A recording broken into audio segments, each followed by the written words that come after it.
いつもの峠道を走り始めました。まずこのエリアはそれほど登ってはいないんですが、重量が増えていて、そして今日はですね、いつもの通り撮影機材をトップケースにほぼ満載しています。また両サイドのパニアケースにも若干の荷物が入っているんですが、そういったですね、重量増をもろともせず、エンジンの方は本当に余裕しゃくしゃくといった印象ですね。4速で今走っているんですが、この状態でもそう感じるのですから、トルク、パワーともに申し分なしということが言えるのではないかと思います。もう1速、2速上げてみましょうか。今トップギアにあえてこの速度で入れてみたのですが、トップギアでも印象は変わらないですね。もうゴリゴリとしたトルクを発生しながら、先ほど言った重量増は全く関係ないといった感じで走ってくれています。今走行モードとしては、まずですね D モードは1、最も元気がいい1ですね。そしてトラクションコントロールも1、介入度が低い状態で走っています。またここは峠道でややギャップが多いということで、電子制御サスペンションはソフトな A の2を選択しています。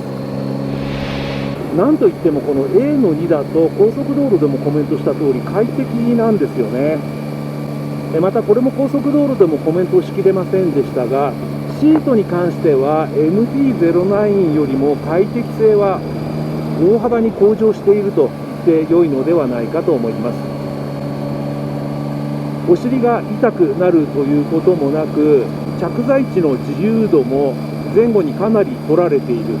そしてですね、試しにですね、たまにタンデムシートにも座ってみることがあるんですが、タンデムシートもふかふかなんですよね。これであればですね、おそらくタンデムライダーから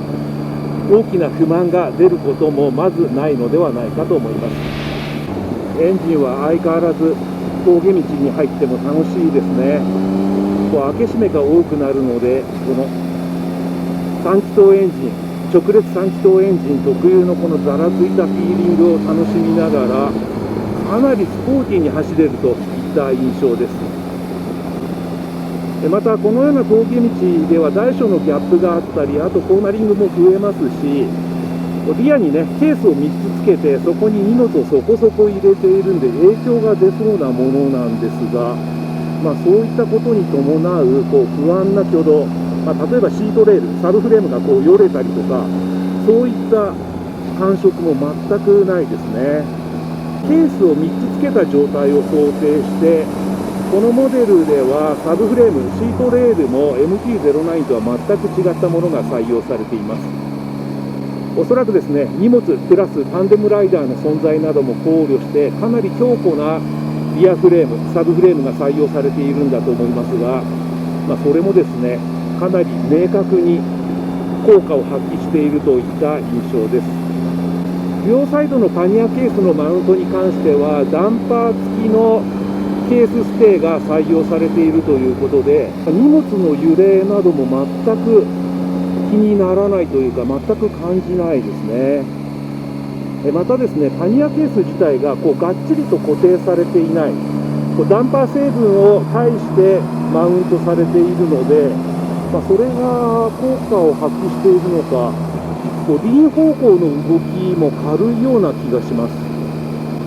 確かにケース3つ、そして荷物もそれなりに積んでいるので、MT-09 と比べると、ややおっとりとしたというか、ゆったりとした雰囲気ではあるんですけども、輪方向の動きの重さは全く感じないです。あと車体の扱いやすさに関しては、これはもう MT-09 とほぼ同様ですね。ヤマハがお得意とするアルミ製のフレームを採用しているわけですが、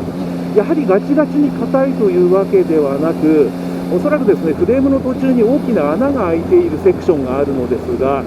その辺りで多分合成を抜いているんだと思います。そういったことが功を奏してか、本当にぐっと曲げやすいんですよね。特に力を入れて曲げるというような感じではなく、車体に与えた、特にシートに与えた入力がフレームのしなりを伴いながら、素直にナチュラルに車体に伝わるという感じで、本当に曲げやすい。このフィーリングは MT-09 から重量が大幅に増加しているとはちょっと思えないぐらい、それぐらいの感触です。あとやはりこのモデルに関しても前後のタイヤの接地感が本当に強いです。もともとこのモデルは先ほども言った通り MT-09 と比べると重量が相当重たくなっていて、それによってですね、タイヤが強く地面にグッと押さえつけられているということはあると思うんですが、このモデルはそれプラス高速道路でもちょっとコメントしましたが、スイングアームが長くなっているんですよね。個人的には MT-09 のスイングアームも非常にしなやかで、わざわざコスト増の要因となるロングスイングアームをこのモデルで採用する必要はなかったのではないかと思っていたんですが、このように高速道路を降りて峠道を走ってみると、このロングスイングアームが特にギア周りのその接地感の強さに大きく貢献しているといった印象です。大小のさまざまなギャップを乗り越えた時もタイヤがなかなか地面から離れようとしないというか、突き上げ感も少ないんですよね。リアタイヤは非常に滑らかに路面をトレースしているといった感じで、相当にスポーティーであると思います。おそらく上手い方が乗ったらこのモデルはこの手のモデルとしてはもう相当速いんじゃないかと思います。またここはちょっと回り込んだコーナーだったんですが、やはり3気筒エンジンは4気筒エンジンと比べるとエンジンの幅が短い、それによってですね、リン方向の動きも本当に軽快ですね。ちょっと感触としては大排気量の2気筒エンジン、並列2気筒エンジンと全く変わらないといった印象です。それでいてこのモデルは3気筒エンジンなので、スロットルを開ければどこからでも望み通りのトルクとパワーが呼び出せるということで、本当にですね、乗っているととてもエキサイティングな乗り味だと感じます。このモデルはタンクも MT-09 と比べると大容量化されていて、確か4リットルでしたかね。見た目にもタンクは大きくなっているなという印象ですけども、タンク周りの重さはもう全く感じないですね。今燃料系見てもまだまだ燃料はたっぷりと入っている状態でこれなので、燃料がね減って軽くなってきたら本当に MT-09 に匹敵するぐらいの軽快でシャープな走りが堪能できるのではないかと思います。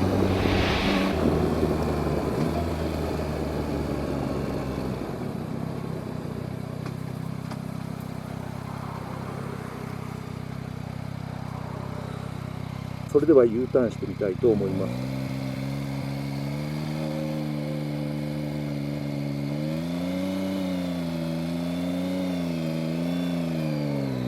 はい、今ちょっとだけ路肩のラインを割り込みましたが、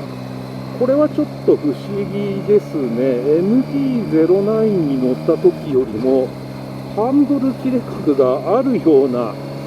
感じがしたんですけども、これは多分私の気のせいじゃないかと思うんですが、いずれにしてもですね、先ほど、このエンジンのね、低回転域からの豊かなトルクに助けられて、慎重にゆっくりと U ターンを決めることができました。ライディングポジションがね MT-09 よりもより立っている、直立している状態に近いので、ハンドル操作の余裕が生まれたせいではないかと思いますが、ちょっとね面白いですね。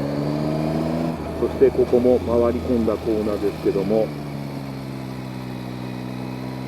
このモデルはねアドベンチャーモデルとはちょっと立ち位置が違いますが、リーンアウト気味のフォームもしっくりくる。むしろこういった峠道だと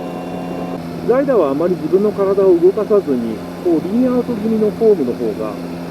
楽しく走れるような気がします。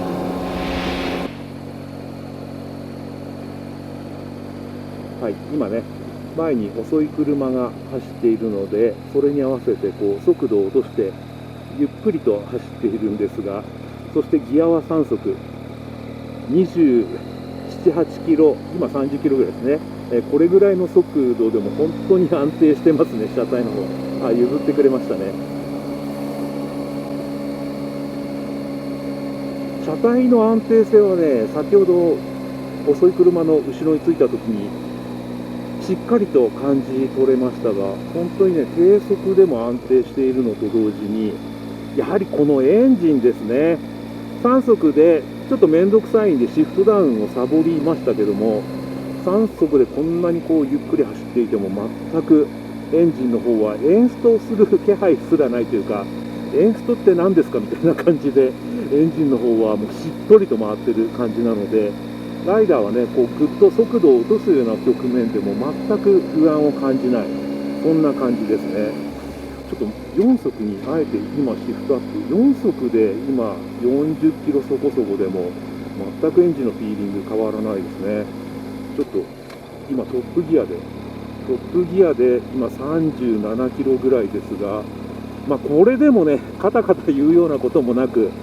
エンジンの方は粘り強くこうじっくりとこう低回転で回ってくれているんで、状況によってはシフトチェンジいくらでもサボれるんじゃないかという感じ。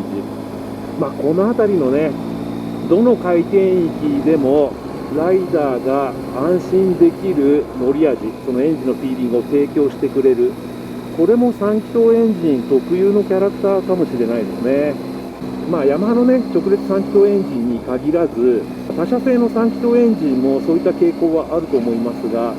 とにかくね、3気筒エンジンはそういうところが本当に最大の武器という気がします。とことこという感じとはちょっと違いますが、こうね、ギリギリとこうしっとりとした粘り強いトルクを発生しながら、ゆったりとゆっくりと走ることもできますし、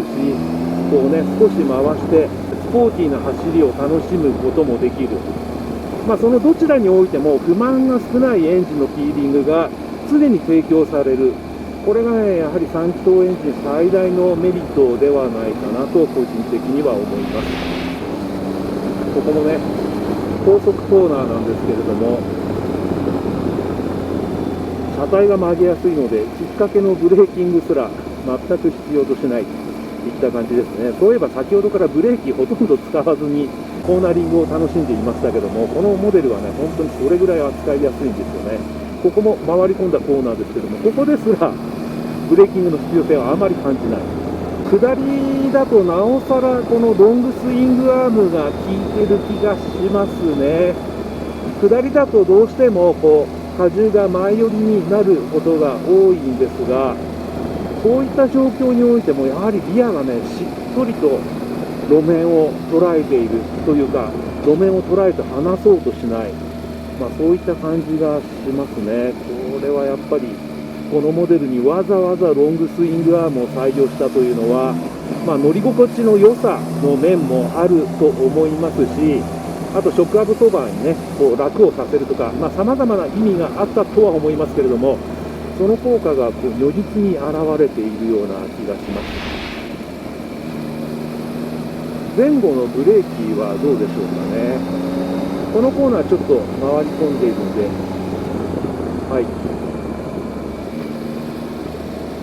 今、電子制御サスペンション A の2ということでソフトのまま走っていますが、ブレーキを強めにかけた時も踏ん張り感も感じられますし、それでいてギャップを拾った時も乗り心地がいいので、そうですね、高速道路でもコメントしましたが、私ならこの A の2を常用するのではないかと思います。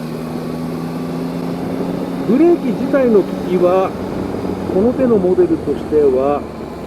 扱いやすさ重視といった印象でしょうかね。制動力も十分ですし、あとこのモデルはね、何度もコメントしていますが、重量がかなり増えているんですけれども、それに対して全く不足が感じられない制動力の立ち上がり、ブレーキの利きだと思います。フロントフォークにこうぐっとこう荷重のほとんどが乗るような状況でも、こうサスペンションはね、しっとりと路面を捉えてくれているんで、フロントブレーキはかなりこう思い切ったブレーキングもできる、そんな印象ですね。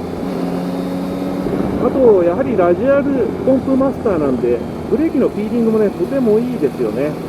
ちょっと引きずったりしても本当にこうライダーの微妙な入力に応えてくれる、そんなブレーキレバーになっていると思います。リアブレーキはどうでしょうかね。リアブレーキも、これももしかしたらちょっとロングスイングアームとか、あと電子制御サスペンションということで、サスペンションが違うので、その関係もあるのかもしれませんが、MT-09 と比べても、より制動力が強まっているような印象があります。ほとんど一緒なので、ちょっと違いがもし感じられるのであれば、そのあたりが関係しているんじゃないかと思いますが、リアブレーキもこう制動力として使うときも、こうエンジンのトルク、パワーをコントロールするときも、そして車体の姿勢を制御するときも、こう引きずっている状況でもとても使いやすいですね。あとやはりリアブレーキをね、強く踏んだときにこうぐっと沈む様子も、やはりね、ロングスイングアームとサスペンションの違いが効いているのではないかと思います。いずれにしても前後ともにブレーキは両方ともとても使いやすいものとなっています。